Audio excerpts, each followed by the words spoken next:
continuando ainda com a última parte do estudo nosso,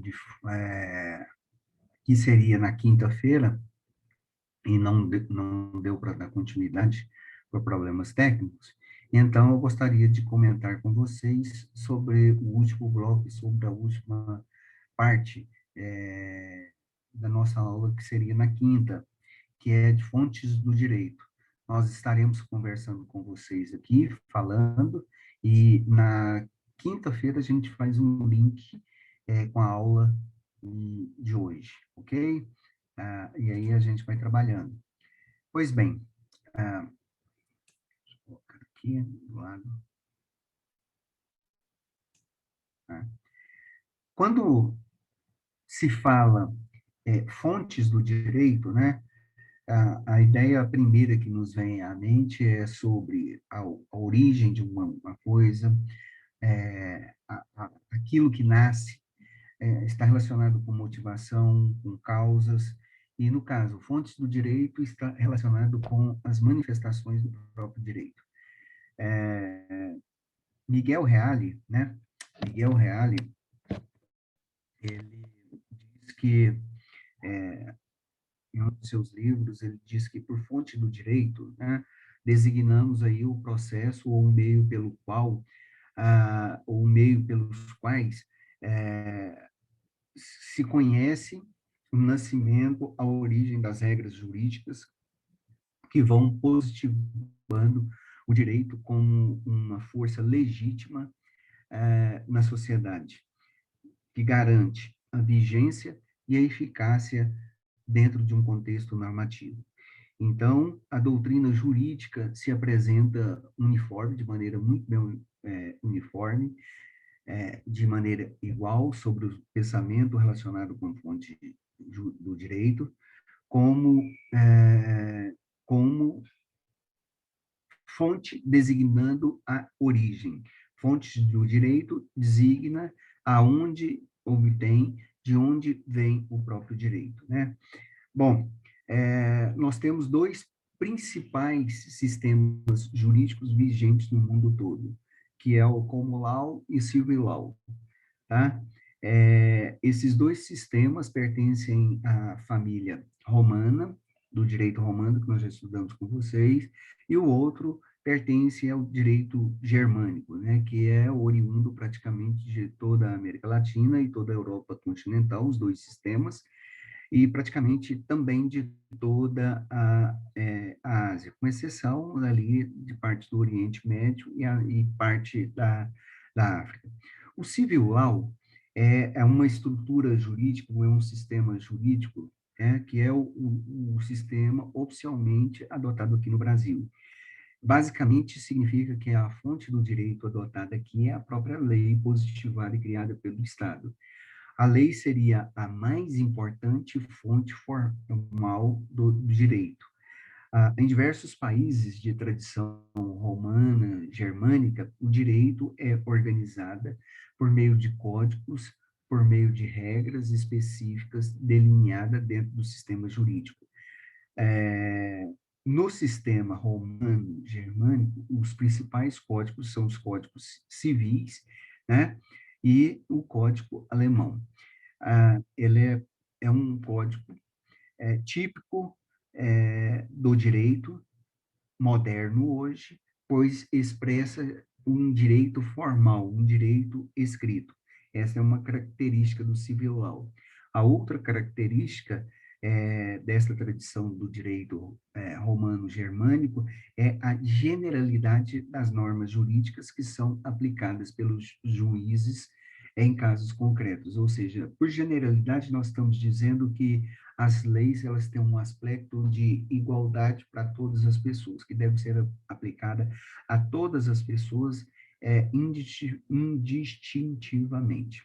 E nós temos o Common Law, que é um sistema adotado por países de tradição inglesa, principalmente, países como o Reino Unido, os Estados Unidos, a Inglaterra e os Estados Unidos.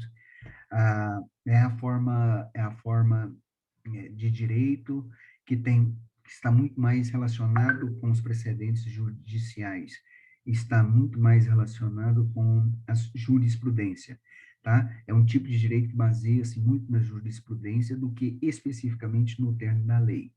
Está muito relacionado com as normas gerais, a partir sempre de decisões que são proferidas aí a respeito de casos individuais. Uma simples diferença entre esses dois sistemas ou formas de direito, civil law e common law, é que o direito vai se basear, o direito, a common law se baseia na jurisprudência e a civil law se baseia no texto da lei.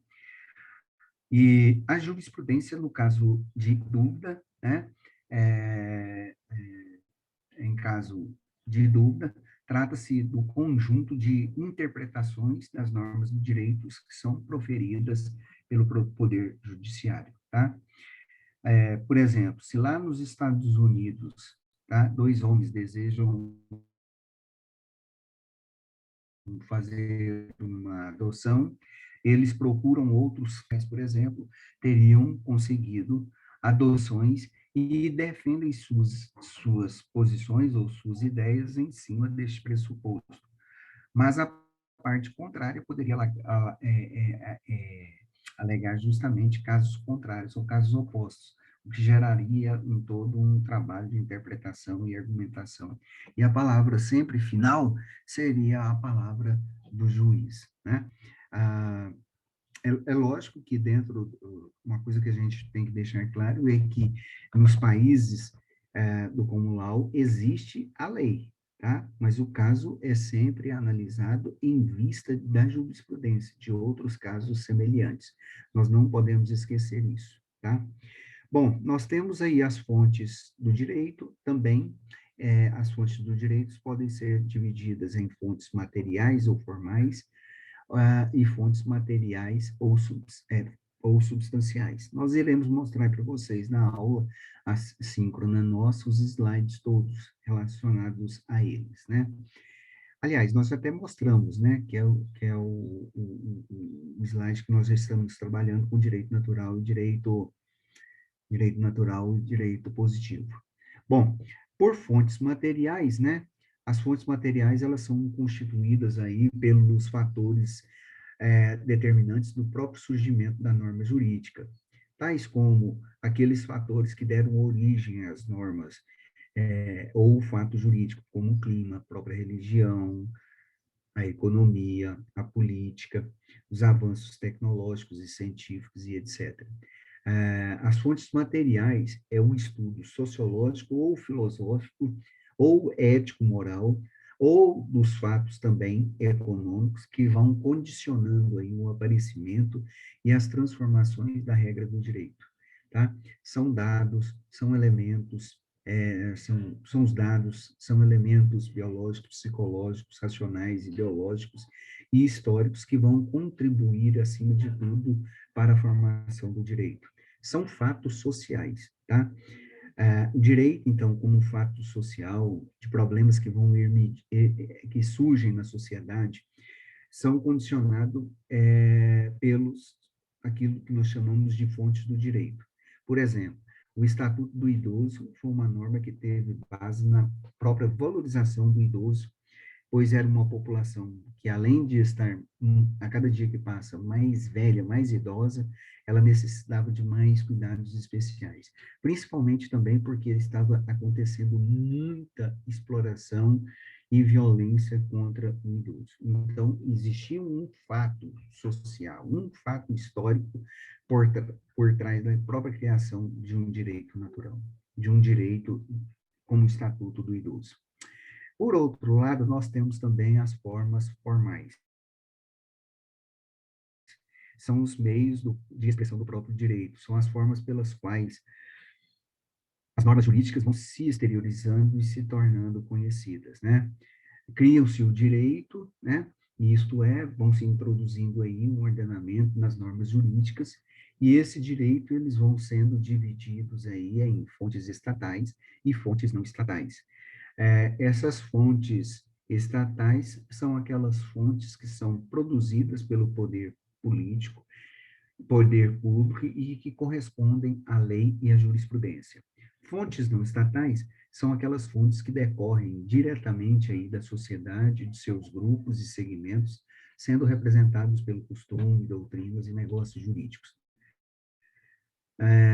Para que um processo jurídico aí constitua fonte formal, é necessário que tenha o poder de criar o próprio direito. Este poder de criar o próprio direito é chamado aí de competência, né? Então, surge uma pergunta: em que consiste o ato de criação do direito? Criar o direito significa, então, introduzir no ordenamento jurídico novas normas jurídicas. E no elenco das formas formais, né, varia, então, de acordo com os sistemas jurídicos e também com as diferentes fases históricas. Bem, as fontes formais históricas, né, ou estatais, nós temos aí as leis, nós temos os tratados internacionais, nós temos a jurisprudência. Nós vamos destacar cada um rapidamente com vocês. As leis são normas aí jurídicas escritas provenientes ou oriundas e impostas pelo próprio Estado, né? Tem do direito positivo, praticamente. O Brasil faz parte desse sistema, do sistema romano-germânico, como nós falamos com vocês, que adota uma cultura jurídica chamada civil law. A lei, no sistema civil law, ela tem como fonte a fonte direta e a mais importante, tá? E a lei no sistema como law é uma fonte indireta e ela também é importante, mas no sistema anglo-saxão, mas é a mais importante fonte do direito no como law é a jurisprudência. Nós temos também os tratados internacionais, né? Os tratados internacionais são sempre acordos que são resultantes de convergência das vontades de dois ou mais sujeitos do direito internacional, que são formalizadas dentro de um texto escrito com o objetivo aí de produzir efeitos jurídicos dentro do plano internacional. Esses tratados internacionais, em regra, né, ele tem status de lei ordinária, e vocês vão estudar lá em direitos humanos, ela ganha status, inclusive, de emenda constitucional. Em direitos humanos, aqui no Brasil, a emenda constitucional 45.4 devem ser aprovados em cada casa do Congresso Nacional, em dois valentes as emendas constitucionais, tá? Isso é o que está escrito lá no artigo 5º da Constituição de 88, e no artigo 3º também, né? Se eu não me engano. Em outras palavras, o que nós estamos querendo dizer aqui é que o tratado é um sistema, é um meio pelo qual aí os sujeitos de direito internacional, né, que são os estados, que são principalmente os estados nacionais e as organizações internacionais, vão aí estipular direitos e obrigações entre si. Por fim, nós temos aí, nas fontes formais estatais, a jurisprudência. Jurisprudência é o conjunto de decisões que são proferidas pelo poder político sobre determinada matéria jurídica. A jurisprudência é um termo coletivo, que significa que significa a intenção ou ato de entender que um acórdão ou uma sentença seja jurisprudência, ou seja, faça parte de uma jurisprudência, que seja algo que esteja relacionado, né? É uma espécie de direito vivo, ao contrário do direito frio, da letra fria, do direito civil, tá? A jurisprudência é uma espécie de um fenômeno absolutamente dinâmico, tal como é a toda a sociedade, né, que vai vinculando diversos institutos jurídicos aí, procurando obter respostas jurídicas diversas nos diversos períodos da história social do homem. Então, a jurisprudência, né, por exemplo, sobre a matéria da posse ou da propriedade no início do século XX é totalmente diferente, diversa dos julgados do início do século XXI. No Comulau, os precedentes ou os casos de estudos, né, ele tem função primária como fonte do direito. Então, nesse sentido aí, os exemplos sempre dos julgados exercem uma função muito mais relevante, tem uma importância muito maior. Outro aspecto importante a ser considerado é que a jurisprudência exerce enorme influência sobre o legislador. É um retrato vivo das necessidades sociais.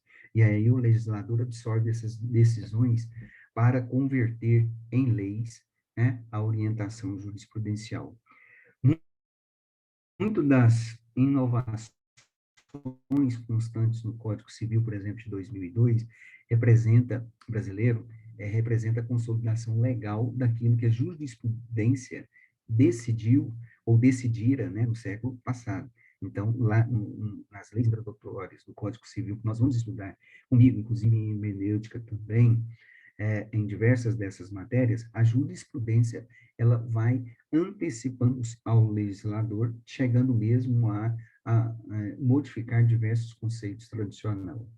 Então, um outro exemplo, dentro da jurisprudência, a repetição contínua e constante de julgados em determinada direção é fonte importante do direito. Um exemplo, a união e o casamento homoafetivo, né? Hoje, a união homoafetiva é, em várias partes do mundo, tem acabado se tornando um casamento homoafetivo. Bom, a jurisprudência vincula os tribunais. Bom, lá nos Estados Unidos, codificado, a jurisprudência simplesmente informa e possui uma autoridade científica. Os juízes de instância ali superior não têm o dever de acompanhar a orientação hermenêutica dos tribunais superiores. A interpretação do direito há de ser um procedimento intelectual do próprio julgador. Ao decidir, o juiz então, deve aplicar de acordo com a sua própria convicção. No Brasil, a jurisprudência se resume a uma fonte informativa e ilustrativa, não é uma regra, não é uma lei. A lei e as condições sociais de sua promulgação envelhecem, perdem atualidade, distanciam-se dos fatos originários, e aí cabe aos tribunais dar novas matrizes, novos caminhos à aplicação da lei. É papel da jurisprudência aqui atualizar o entendimento da lei, abrir os horizontes, dando-lhes uma interpretação atual que atenda às necessidades, né, do momento dos fatos. Então, a feição da jurisprudência é algo que é muito dinâmico à realidade social que nós estamos vivendo. Então, os julgados não exercem aqui no Brasil, não exercem uma força vinculativa, exceto a situação das súmulas vinculantes, tá? Embora não caiba aqui os tribunais ditar as normas, operou-se paulatinamente no país um deslocamento da visão judicial, com a expedição das súmulas de jurisprudência dos tribunais, né? Que, em especial, o precursor foi aí o próprio STF. O que é súmula? Súmula é um enunciado que se resume a uma tendência de julgamento sobre determinada matéria, decidida contínua e reiteradamente pelo tribunal. Estas súmulas, normalmente, em tribunais federais superiores, convertem em verdadeiras fontes formais do direito. Contudo, é bom a gente deixar claro, né, que não se trata de uma norma impositiva e não deve o operador do direito curvar-se a esta súmula vinculante, se, é, se entender que pode e deve mudar na hora do julgamento ou na hora da sentença. Nem mesmo os próprios membros, né, de um tribunal que expediram uma súmula estão a ela vinculadas, embora seja de ampla importância é, a, como referência jurisprudencial. As súmulas, né, vinculantes, ela tem o valor de diminuir, o objetivo dela é diminuir os acúmulos dos processos nos tribunais, permitindo que questões idênticas sigam a mesma orientação judicial, dada justamente, ou referida justamente por causa da vinculação, em todos os tribunais e juízes. Então, a súmula vinculante é um enunciado de uma decisão reiterada do STF, que possui um efeito de vincular todos os órgãos do Poder Judiciário e da administração pública direta e indireta, federal, estadual e municipal. A súmula vinculante está prevista no artigo 103, parágrafo 103A da Constituição Federal e deve ser aprovada por 2/3 dos membros do STF. Tem se criticado muito a questão da súmula vinculante, porque ela é entendida como um engessamento do judiciário, além do que nem sempre estarão no mesmo sentido todos os julgados que se entendem idênticos e repetitivos. Se por um lado ali a súmula vinculante ela permite um julgamento mais rápido e simultâneo de centenas de processos, por outro, corre-se o risco de se petrificar, né, de se engessar ali o poder interpretativo da jurisprudência, principalmente aos juízes de primeiro grau, que são os primeiros receptores das modificações sociais. A função do juiz não é dar o direito, não é criar o direito, mas sim interpretá-lo. Essas interpretações podem trazer benefícios para a compreensão do ordenamento jurídico com uma fonte do direito, tá? Bom, nós temos aí as fontes formais do direito, não as fontes formais não estatais do direito, né? Que são o costume jurídico, tá? Que são os costumes jurídicos, tá? Isso aí vai ser motivo da nossa próxima aula, onde nós iremos trabalhar, mas só para ir adiantando, o costume jurídico é uma prática social que é reiterada, que é uniforme, com a convicção de obrigatoriedade jurídica, né? É uma espécie de fonte subsidiária secundária, que visa suprir aí as lacunas da lei. Para que o costume vai se convertendo, então, em fonte do direito, dois requisitos são imprescindíveis para que isso aconteça. O primeiro requisito é um objetivo material, é o objetivo ou o objetivo material, ou seja, a prática constante e reiterada. Segundo, é o subjetivo ou imaterial, que significa que a consciência coletiva de obrigatoriedade da própria prática. Então, o costume obriga quando há um mesmo sentimento geral de obrigatoriedade. Ou seja, uma das principais barreiras do costume é justamente a dificuldade de identificar se esta prática reiterada, dependendo aí do caso concreto, o que traria muita incerteza e segurança, tá? No nosso sistema jurídico, o costume continua, assim, desempenhando um papel importante, principalmente porque a lei não tem condições de predeterminar todas as condutas, não se pode negar